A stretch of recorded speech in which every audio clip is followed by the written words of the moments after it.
Going to be in Ruth chapter 3.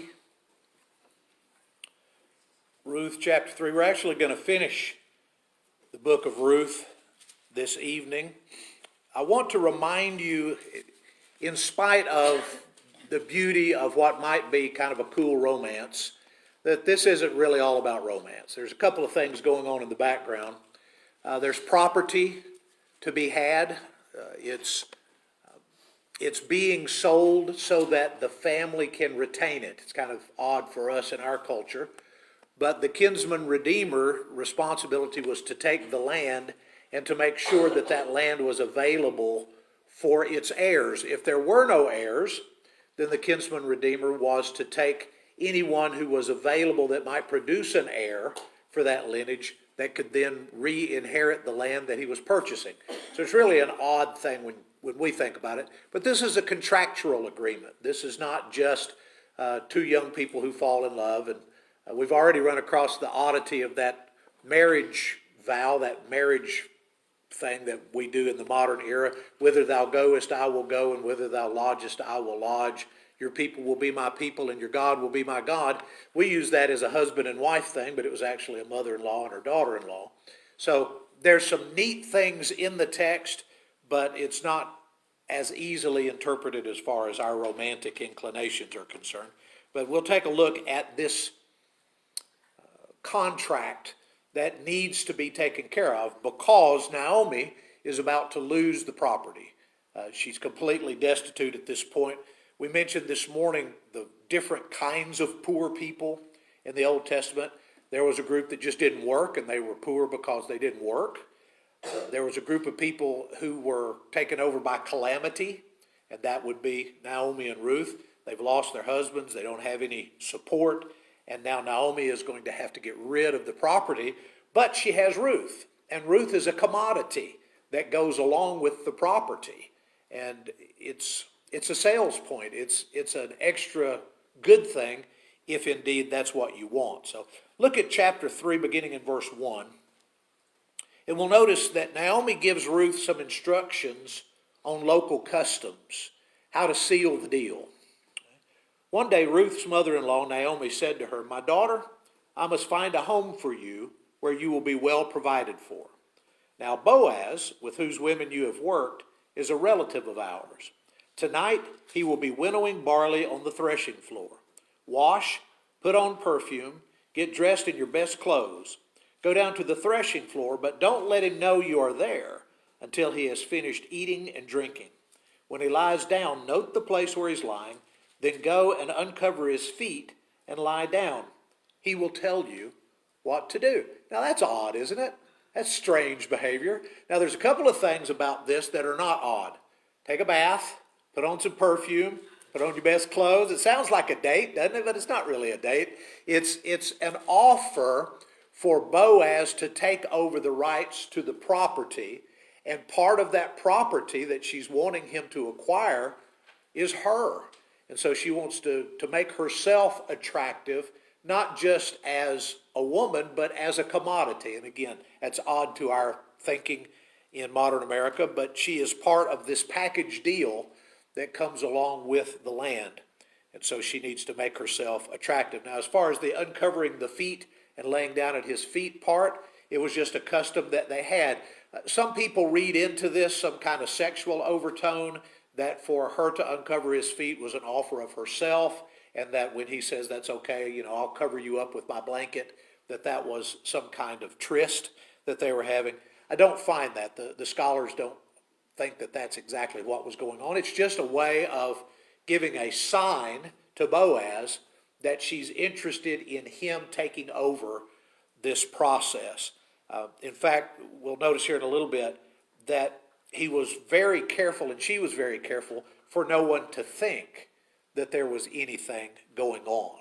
Right? Make sure that he's already finished dinner and he's laying down for the night. Don't go on to the threshing floor while everybody is up and around. Wait until everything is calmed down and go in quietly. So she kind of sneaks onto the property to get an audience with Boaz while he's asleep.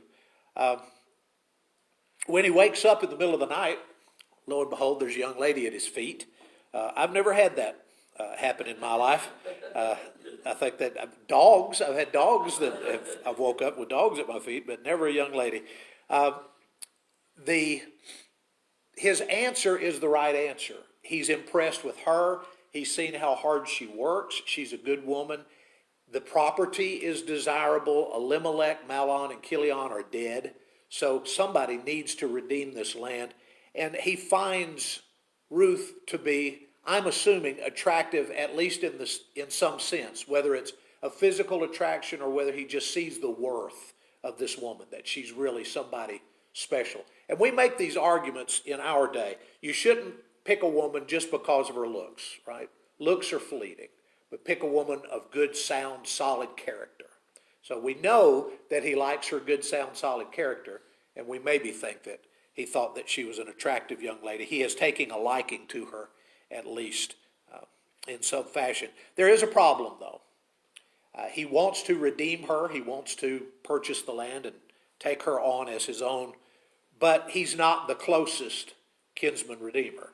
There is somebody else who actually has a legal claim if he wants to enact it, and Boaz knows this. So it gives you the sense that Boaz is doing things right. Naomi and Ruth are doing things right. Everything is on the up and up as far as this arrangement is concerned. Look down at 3:13. Chapter 3, verse 13. He says, "Stay here for the night, and in the morning, if he wants to do his duty as your guardian redeemer, then good. Let him redeem you. If he's not willing, as surely as the Lord lives, I will do it. Stay here or lie here until morning." So she lay at his feet until morning, but got up before anyone could be recognized, and he said, "No one must know that a woman came to the threshing floor." Right? So this is all on the up and up. It's very quietly done. He wants to guard her reputation. He wants to guard his reputation. And so she has come, and they've come to an agreement as far as the land and her personage is concerned. But we don't want everybody in the camp to know that she's been there. And so she leaves quietly early in the morning. And he is going to go and talk to the closer kinsman redeemer to find out if the other gentleman wants to redeem. Right, go over to chapter 4. And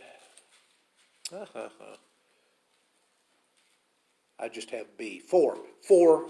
Chapter 4, verse 4b, the last end of the verse. He tells the man about the situation, but he only tells him about the land. Elimelech's land is going to have to be redeemed. Naomi can no longer care for it. She's destitute. Somebody needs to purchase the land. And you're closer than I am. And so the man who has no name says, "I will redeem it." And at that point, all of us go, "Oh, we wanted Boaz to have it. We wanted Boaz and Ruth to work out. We had this picture in our mind of the way things were supposed to go." Well, then Boaz said, "On the day that you buy the land from Naomi, you also acquire Ruth the Moabite, the dead man's widow, in order to maintain the name of the dead with his property." So there's the catch. If you want the land, you have to produce an heir that will eventually take that land back. It was an odd system. This man with whom he's talking evidently already has heirs. And he says, "I can't redeem it because it might infringe on my current standing." Right? I have legal obligations that would keep me from taking on another wife, that would keep me from taking on a property that is then going to have to be counted in my inheritance, and I've already got some kids. So he waves on it. He says, if you want to acquire this, if you want to be the kinsman redeemer in this case, then you can take it for yourself. And that's the answer we were looking for, that Boaz is going to be the one to be able to step in and take care of it. And then they do something that's kind of odd. This gentleman takes off his shoe and hands it to Boaz. And that's the way that you seal the deal. We have, 25 pages of paperwork, sign here, initial there. They had a shoe, here's my shoe. And he says to the elders of the town, notice, I'm taking off my shoe and giving it to Boaz. So we have struck a deal, and you should all understand that in the sight of everyone, I'm giving Boaz the right to be the kinsman redeemer for this property. And Boaz is happy to take not just the land, but to also take Ruth and to have an heir that will eventually inherit that land. Now, the importance of the whole book, the only reason that we really know the whole book, is that we need to know that Ruth and Boaz are part of the string of individuals who will eventually bring forth King David. And because they eventually bring forth King David, they are in the line of Christ. I can't think of any other reason why this little romance novel needs to be in the Old Testament. The point of the matter is that Boaz redeems the property and takes Ruth as his wife, and that they two together become part of the lineage of Jesus. Go over to chapter 4, verse 13. So Boaz took Ruth, and she became his wife. When he made love to her, the Lord enabled her to conceive, and she gave birth to a son. The women said to Naomi, "Praise be to the Lord, who this day has not left you without a guardian redeemer. May he become famous throughout all of Israel," and Boaz is. "He will renew your life and sustain you in your old age. For your daughter-in-law, who loves you and who is better to you than 7 sons, has given him birth." Then Naomi took the child in her arms and cared for him. The women living there said, "Naomi has a son," and they named him Obed. He is the father of Jesse, who is the father of David. This then is the family line of Perez. Perez was the father of Hezron, Hezron the father of Ram, Ram the father of Amminadab, Amminadab the father of Nahshon, Nahshon the father of Salmon, Salmon the father of Boaz, Boaz the father of Obed, Obed the father of Jesse, and Jesse the father of David. So the postscript to the book tells us why we have the book. That we were looking for some stair steps into the coming of King David. Now back up to verse 20. And just notice a couple of names here. Amminadab, the father of Nahshon, Nahshon, the father of Salmon, Salmon, the father of Boaz. Now go over to Matthew chapter 1. In Matthew's gospel, he gives us, in the very beginning of his gospel, evidence that Jesus the Messiah is from the lineage both of Abraham and David. He is a true Jew, and he is in a true kingly lineage from the lineage of David. That's the reason that we have this long-winded genealogy that nobody wants to read. Luke also repeats the genealogy, and we'll look at his too. Go down to verse 4. Ram, the father of Amminadab, Amminadab, the father of Nahshon, Nahshon, the father of Salmon, Salmon, the father of Boaz, whose mother was Rahab, Boaz, the father of Obed, whose mother was Ruth. So we have some additions to the list and some things that are not quite the same as they are in that quick genealogy at the end of Ruth. Matthew's point in doing this genealogy is not to give you every generation.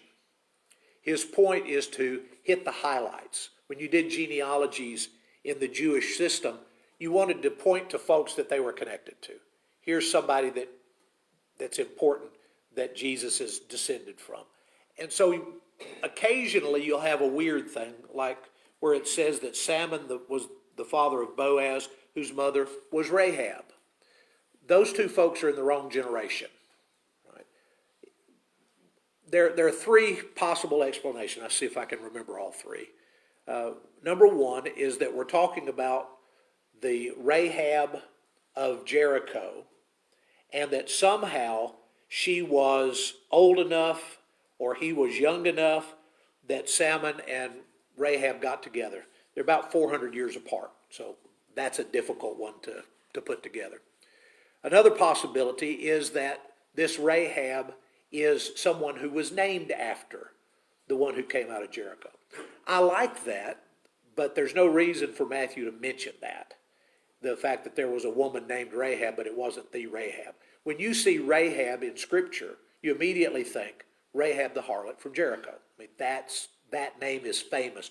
When you see David, there were lots of guys named David in the Jewish community, but you don't think about any of them. You think about King David. Right? So probably the best interpretation is that Salmon is the father of Boaz, whose mother meaning foremother. Like we think about forefathers, Abraham was the father of, not Isaac, not Jacob, but maybe one of Jacob's sons. They were the children of Abraham. All of the Israeli nation were the children of Abraham. And so in some sense, he's pointing that Rahab was part of this lineage. Not necessarily that she was married to Salmon or was the actual mother of Boaz, but that she was part of this lineage. And he puts it there because it's right next to the generation in which Ruth is mentioned. And we want Ruth in there because Ruth is from Moab. When you're looking at the lineage of Jesus, you have outsiders who get brought in. Rahab, who was part of the enemy, marries into Israel and becomes part of that lineage that brings forth King David. You have Ruth, who was part of the enemy, who marries in, then comes in and marries again inside the Israelite camp. And when she marries to Boaz, then she becomes part of the lineage of David. So David sticks those together and then gives them those two women kind of together in that place. Look at Luke 3. This is the other place that we have a genealogy. David goes forward, Luke goes backward, and Luke goes farther. Luke goes all the way back to, in fact, he finishes with the son of Seth, the son of Adam, the son of God. He goes all the way back when he does his. But look in Luke 3, verse 31.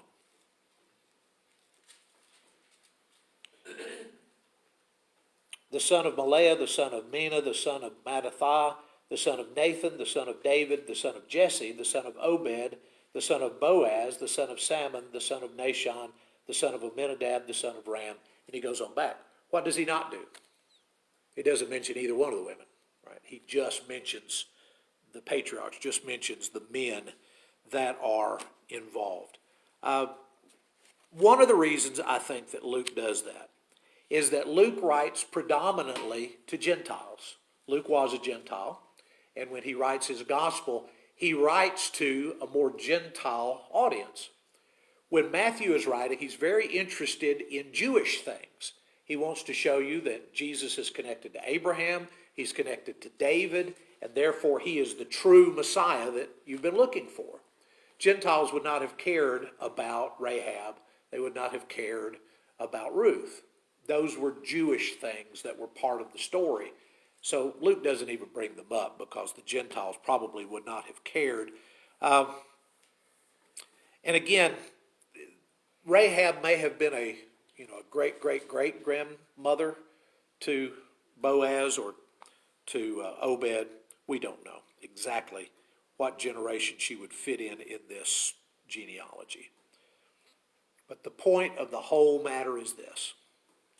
There's a finger of God moving in this thing. If she had had children with her husband, did we decide that it was Mahlon was her husband? I'd have to go back and look. I think it's Mahlon. If she had had children with Mahlon, she would have had somebody, would not have needed for the kinsman redeemer to have children with her. Even if they sold the property, she and the child of Mahlon would have just been in on the deal, and this person would not have had to marry her to make offspring. So the first guy could have just taken the property, made sure that she was squared away, wouldn't have to have worried about producing an heir for the property. But she and Mahlon don't have any kids, and she's widowed. So when she comes back to Israel, she's in the perfect place at the perfect time for God to bring her into the lineage of Jesus as an outsider. And so again, when Matthew writes about it, when he gives his genealogy, he brings these outside women in and says, look, God used Rahab from Jericho.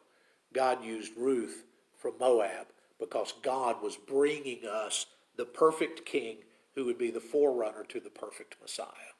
So again, it's a very interesting book, but it's just got a lot of oddities that don't, convert well to our way of thinking.